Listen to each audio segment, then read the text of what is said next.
saja pada dunia telah aku habiskan, sisa hidupku hanya untuk. Masa sih ditepuk pundaknya saja kaget? Soalnya ini hari pertama saya jadi supir taksi, Bu. Emangnya pekerjaan Bapak sebelumnya apa? Selama 20 tahun saya menjadi supir mobil jenazah, kata ibu. Tukang daging, lu nggak punya otak ya? Kata tukang daging.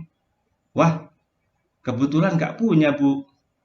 Hari ini daging semua.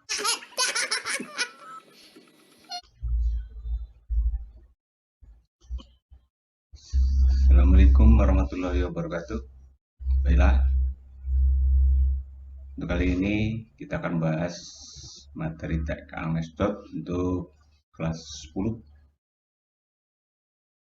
Baiklah, kita mulai. Yang akan kita bahas ada beberapa poin. Yang pertama pengertian, struktur, ciri, kaidah kebahasaan. Nanti juga ada contoh teks anekdotnya, kemudian tujuannya. Kita mulai satu persatu ya, dari pengertiannya. Pengertian teks anekdot ada dua. Yang pertama, cerita singkat yang di dalamnya mengandung unsur humor atau lucu dan mempunyai maksud untuk melakukan kritik berupa sindiran, tapi sindirannya yang lucu. Nah, itu yang pengertian yang pertama. Kemudian yang kedua, cerita yang dapat membuat orang tertawa tetapi memiliki makna. Nah, ini tidak hanya sekedar tertawa saja atau lucu saja, tapi memiliki makna. Itu pengertian teks anekdot. Lanjut. Kemudian ke strukturnya. Struktur teks anekdot ada 5. Yang pertama abstrak, yaitu gambaran umum tentang sebuah teks anekdot, gambaran umumnya. Kemudian nomor 2, orientasi, itu latar belakang kenapa cerita anekdot itu terjadi. Nah, itu. Kemudian yang ketiga, kritis, yaitu bagian yang berisi pokok masalah. Ini bagian yang berisi pokok masalah dalam cerita anekdot tadi. Kemudian yang keempat, reaksi, yaitu bagian penyelesaian masalah. Yang terakhir, koda atau bagian penutup cerita. Nah, itu strukturnya ada 5 ya, abstrak, orientasi, krisis, reaksi, dan koda.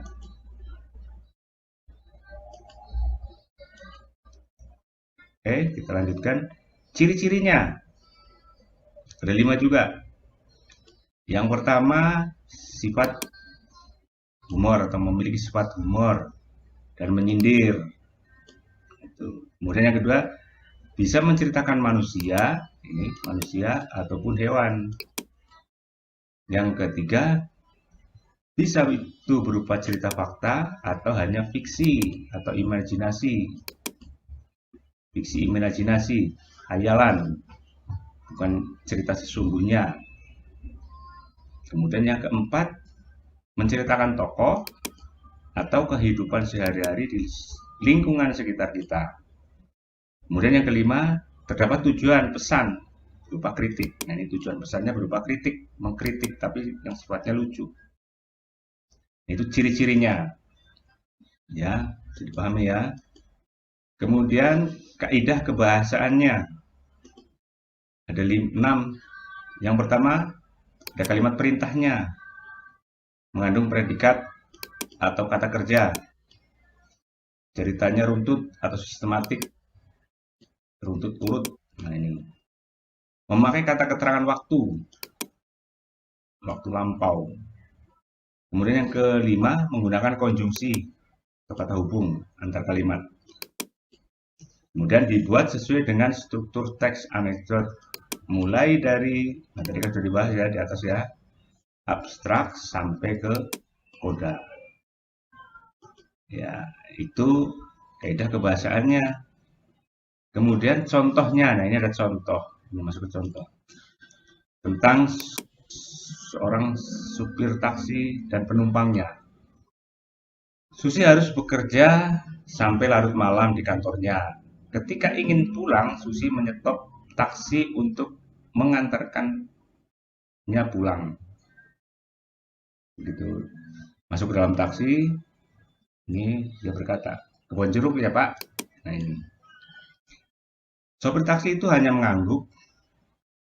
Selama perjalanan, tidak terjadi percakapan antara Susi dan supir taksi.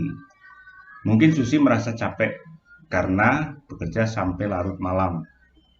20 menit lamanya keheningan terjadi. Tiba-tiba Susi ingat bahwa uang yang dibawanya kurang untuk membayar ongkos taksi. Susi lalu menepuk pundak supir taksi dengan maksud berhenti dulu di depan untuk mengambil uang di ATM. Tetapi tiba-tiba setelah pundaknya ditepuk oleh Susi, supir taksi itu secara membabi buta membanting setirnya ke kanan, kemudian ke kiri, sambil berteriak secara histeris. Sampai akhirnya taksi itu menabrak sebuah pohon. Untung Susi dan supir taksi tidak mengalami luka yang cukup parah. Supir taksi itu kemudian meminta maaf kepada Susi. "Maaf ya Bu, Ibu nggak apa-apa. Ibu sih makin nempuk pundak saya. Kagetnya setengah mati Bu." "Loh, masa sih ditepuk pundaknya saja kaget? Soalnya ini hari pertama saya jadi supir taksi Bu. Emangnya pekerjaan Bapak sebelumnya apa?" "Selama 20 tahun, saya menjadi supir mobil jenazah."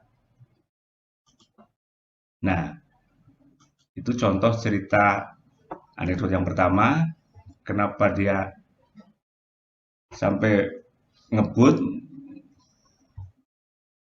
kan belok kanan belok kiri, karena dia sebelumnya bukan supir taksi.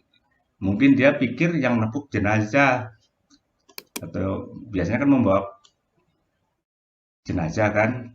Nah, mungkin masih terbayang-bayang bukan penumpang biasa. Nah, itu contoh yang pertama. Ini ada contoh lagi. Contoh yang kedua, contohnya tentang tukang daging.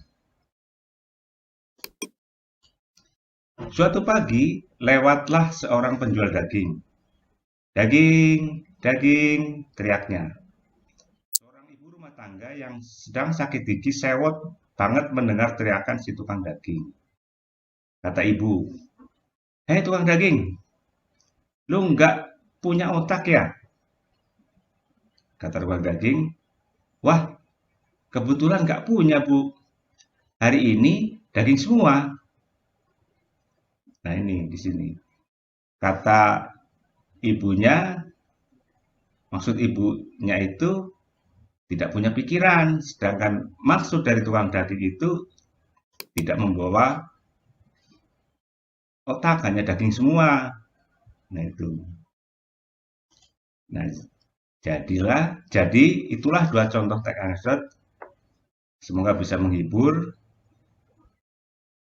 Nah, sekarang kita lanjut ke pembahasan selanjutnya, yaitu tujuan daripada anekdot. Ya, ini tujuannya ada 3. Yang pertama untuk menghibur pembaca. Yang kedua menyampaikan pesan kritikan dengan bentuk yang berbeda, yaitu lelucon. Kemudian yang ketiga, saran menyampaikan pesan dengan sarana menyampaikan pesan dengan lelucon. Ya. Oke, Selesailah pembahasan kita kali ini.